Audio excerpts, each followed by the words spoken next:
of breaking up with me. Wow. And over the phone, no less?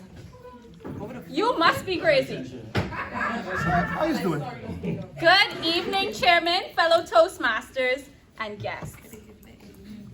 There I was, crying in front of the mirror at 10 p.m. on that hot summer night. The man who I thought was the love of my life, let's call him John, Okay, John. had dumped me and left me to figure out the rest on my own. Did he not see how valuable I was? Facts. Did he not appreciate all the money I spent on him? What? You spending money? Clearly not. After that breakup, I went through a season of despondency. Ooh. That's it. I cried every day for approximately 3 weeks. Wow. I didn't eat very much and I slept a lot. But eventually, I got out of that slump, Amen. pretended I was healed, and went on with life. That's how we do it, right? We combine the sweet moments of relationships with the bitterness of heartbreak and carry on as though everything is okay.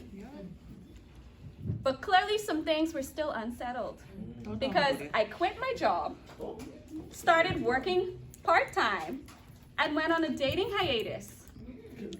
I leaned into spending time with my church family and joined the best club in the world, Club 7. What?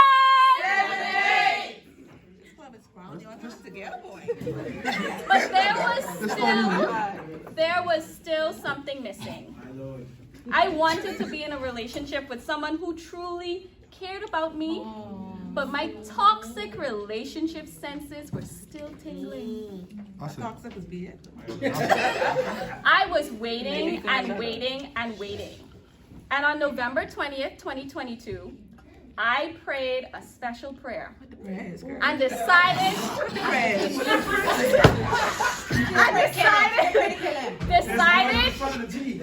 Hold up your head, Charles. Hold your head up, Charles. Hold your head, Charles. decided not to focus on dating anyone anymore. Oh, man.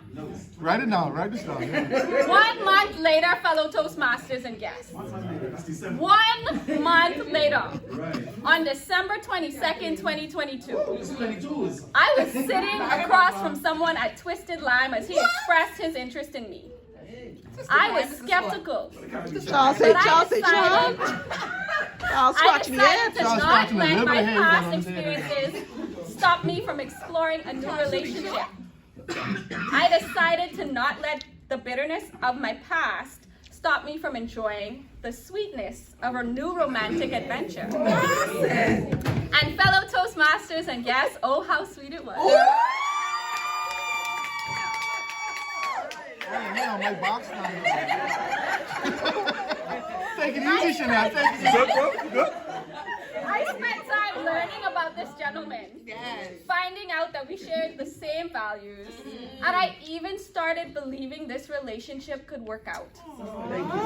He met my parents. Wow, that's big. I met his parents. We had quiet meals together, and it always seemed as though we reserved the entire restaurant for ourselves. Ooh, romantic. Charles, you get on like As we grew to love each other, not for what we could do for each other, but because of how we helped each other grow and become better people. Amen. That's how deep it was. It was truly a sweet time, and on July 10, 2023, the love of my life proposed to me in the presence of our close family. 6 months later, okay.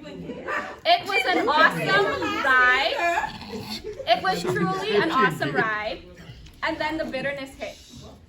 His uncle passed away. My aunt passed away shortly thereafter, and we were reminded of the heartbreak and struggles that arise even during love, celebration, and important relationship milestones. Fellow Toastmasters and guests, in the past year, I've lost a goddaughter, and I've been honored to receive another one. I've attended funerals where relatives were weeping and still wishing my husband and I congratulations. The husband for me. I've had the intimacy of praying for someone I never met, celebrating when I found out that they were doing better, and weeping when I found out that he was no longer on this earthly plane. Oh, how bittersweet. But fellow Toastmasters and guests, if there are 3 lessons that I've taken away from this, it is to hold on to faith, hope, and love. And of course, the greatest of these is love. If you are experiencing heartbreak, have faith that your future husband, your future boo is out there waiting for you. Have hope above all things, and remember to love.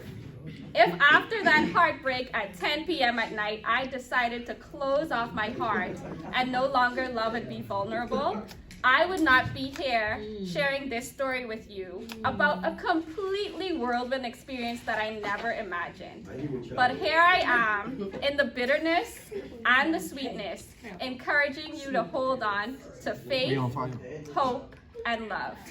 If you do this, your life will be more sweet than bitter, and it will be an amazing experience.